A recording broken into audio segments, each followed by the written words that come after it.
chega. Ah, não. Calma. Não quero mais, sério, tá difícil. Eu vou botar isso na thumb.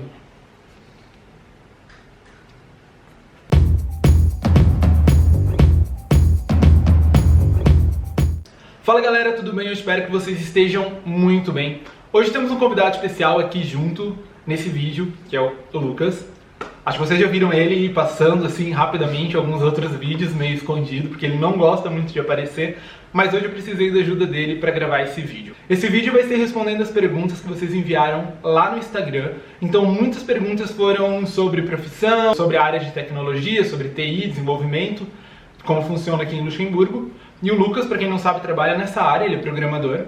E acho que ele consegue responder essas perguntas melhor do que eu. Então, antes de mais nada, se você não for inscrito no canal, se inscreve no canal, deixa um like, compartilha o vídeo, comenta aqui embaixo, que ajuda demais quando vocês fazem comentários. Outra coisa, eu respondi várias dessas perguntas que foram feitas já lá no Instagram.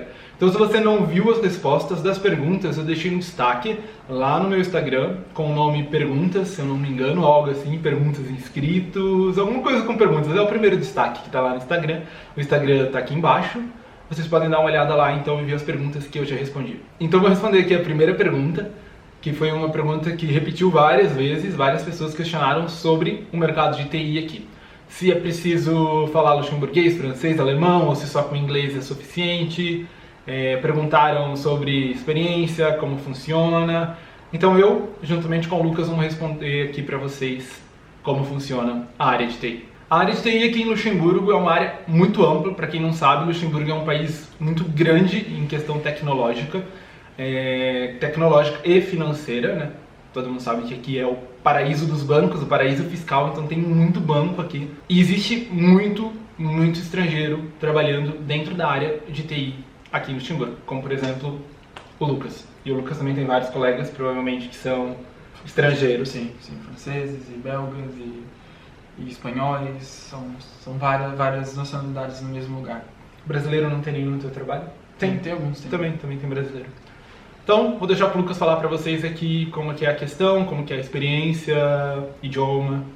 Vai lá, Lucas, com você. Bom, como é Luxemburgo, a quantidade de imigrantes é muito grande, e especialmente na área de TI, acaba sendo comum dentro das empresas que a língua franca se torne o inglês e não outros idiomas. Porque as nacionalidades são tantas e não é possível que tenha uma equipe formada só por uma nacionalidade. Então o inglês acaba sendo sempre o escape, uma língua comum. Então quer dizer que é possível ser contratado em Luxemburgo só falando inglês, até porque esse é o teu caso. Sim. No caso do Lucas, ele foi contratado, a gente não fala nenhum dos idiomas ainda aqui do país, né? A gente está aprendendo o francês, mas ainda não temos fluência, assim, comunicação bem básica ainda. E ele foi contratado, todo o processo seletivo foi feito em inglês, foi feito pelo Skype. Sim, foi super tranquilo, né? Foi em inglês e foi, super tranquilo. As reuniões também, que me falou que são feitas em inglês, né? Sim. Então, sim, são sempre mantidos em inglês. A comunicação na empresa toda é em inglês, oficial. Até porque são imigrantes de vários países. Se for falar a língua de todos, fica um pouco difícil, né? Muitos não falam os idiomas daqui. Então, acaba que eles adotam o inglês como a língua principal, assim, dentro do ambiente de trabalho. Outra coisa, é preciso formação? Não é preciso formação? Tem que ter ensino superior completo? Não? Pelo que eu vejo aqui na Europa, algumas empresas ainda valorizam um diploma, um bacharel, alguma formação que você tenha no seu currículo, mas acho que isso não é regra, porque, por exemplo, tem algumas empresas que não pedem diploma no momento da entrevista, não perguntam a sua formação, mas não é algo essencial. Eles querem saber mais sobre a sua experiência, sobre o que você fez no passado, quais foram os projetos que você trabalhou no passado. E eles querem saber se você sabe fazer algumas coisas. Mas sim, podem existir algumas empresas mais tradicionais, umas empresas maiores, internacionais, que exijam um diploma para ser efetuada a contratação. Até pelo fato de que eu acho que o que mais conta mesmo é a experiência, né? Porque eles vão te aplicar testes normalmente durante o período seletivo, vão te fazer várias perguntas técnicas, então eu acho que a experiência conta muito mais do que o diploma. Temos amigos aqui que são contratados por empresas aqui de Luxemburgo e não têm formação superior, apenas têm realmente anos de experiência dentro da área de tecnologia. E não só em Luxemburgo, tem até amigos em outros países que também não tem ensino superior completo, não tem bacharel, e ainda assim foram contratados para ir para outros países somente com experiência. Acho que a experiência hoje conta muito mais do que o teu diploma. Mas, como o Lucas falou, empresas tradicionais às vezes vão acabar querendo o diploma. Mais por burocracia. Mais por burocracia do que por valer algo, assim, né? E em Luxemburgo é muito comum, não só em Luxemburgo, mas acho que na Europa inteira, é muito comum a existência de empresas de consultoria que vão ser sempre a primeira escolha de uma empresa grande para se efetuar uma contratação. Então, por exemplo, o banco em que eu trabalho, nos meus primeiros meses, eles optaram por me contratar através de uma consultoria, que lidou com todo o processo de visto, com todo o processo de contratação e entrevistas, e inclusive fizeram o meu visto, fizeram um sponsor do meu visto. Isso a gente vai explicar um pouco mais no final, a questão de como é que a gente veio para cá, a gente vai responder para vocês certinho e entra mais em detalhe. Mas o modelo mais comum é consultorias, empresas de consultorias que fazem projetos internos, mas também que atendem a clientes, como por exemplo o banco que eu trabalho. A maioria das pessoas trabalham através de consultoria.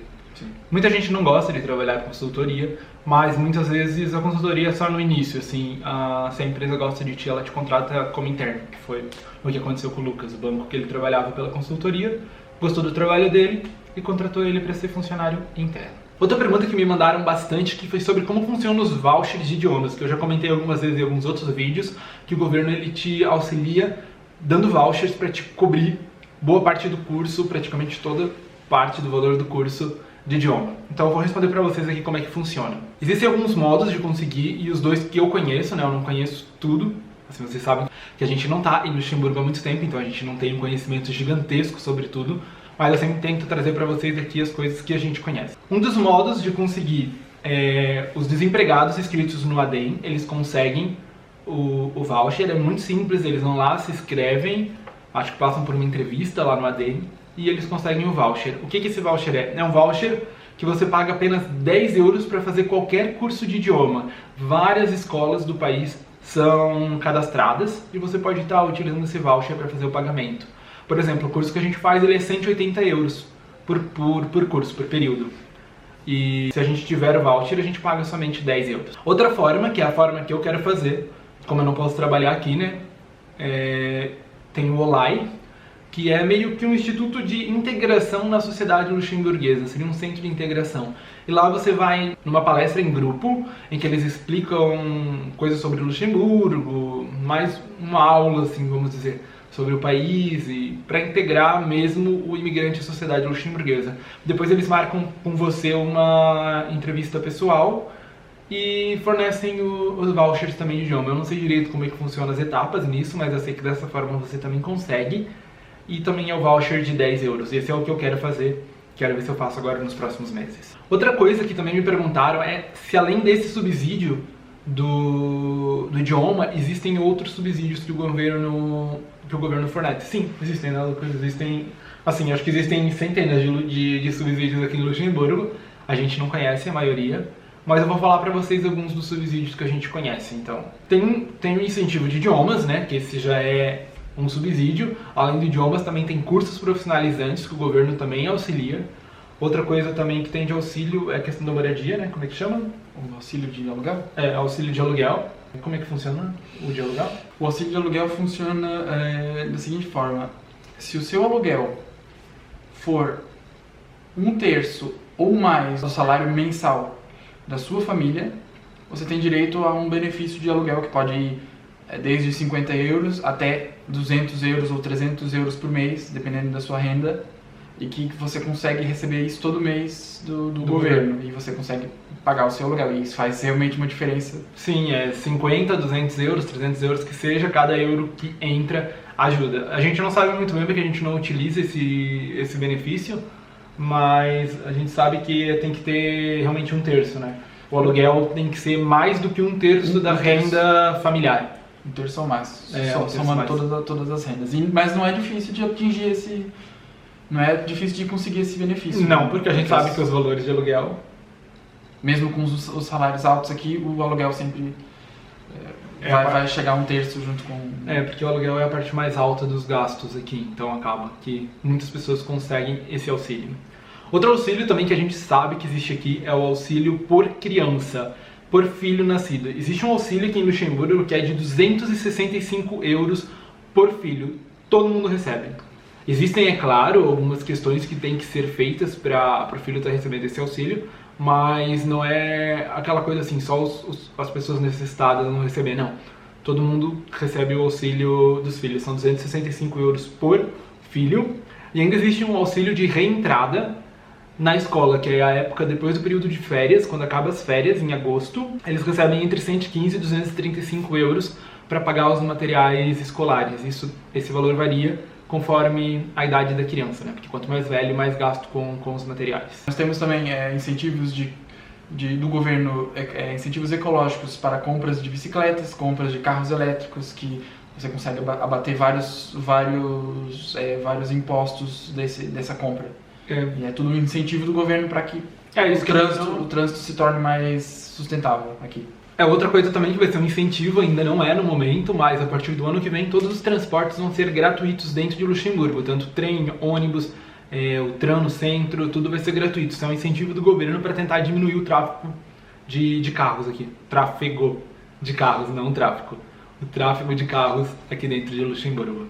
Lembrando que esse benefício para os trens é só segunda classe.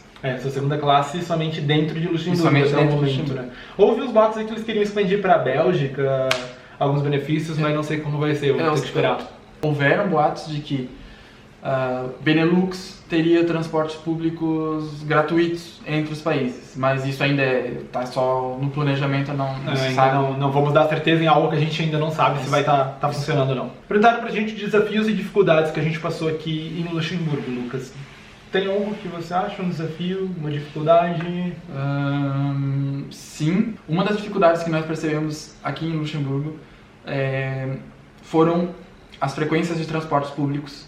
Como nós estávamos acostumados com uma metrópole, como Lisboa, com uma frequência de transportes e uma qualidade, uma variedade de transportes muito maior, foi um pouco difícil de se acostumar com os transportes daqui. Principalmente porque nós vivemos no subúrbio, nós vivemos a 15 km da cidade principal, da capital. Da vila capital.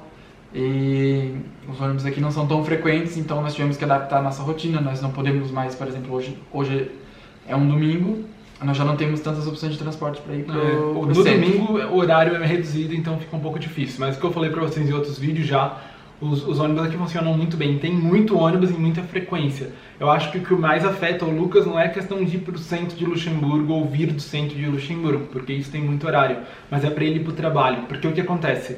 Tem um pequeno problema aqui de que todos os ônibus vão do seu local para Luxemburgo e de Luxemburgo para outro local. Ou seja, para o Lucas ir para o trabalho, que fica 12 km daqui, em linha reta, ele não tem como fazer esse percurso.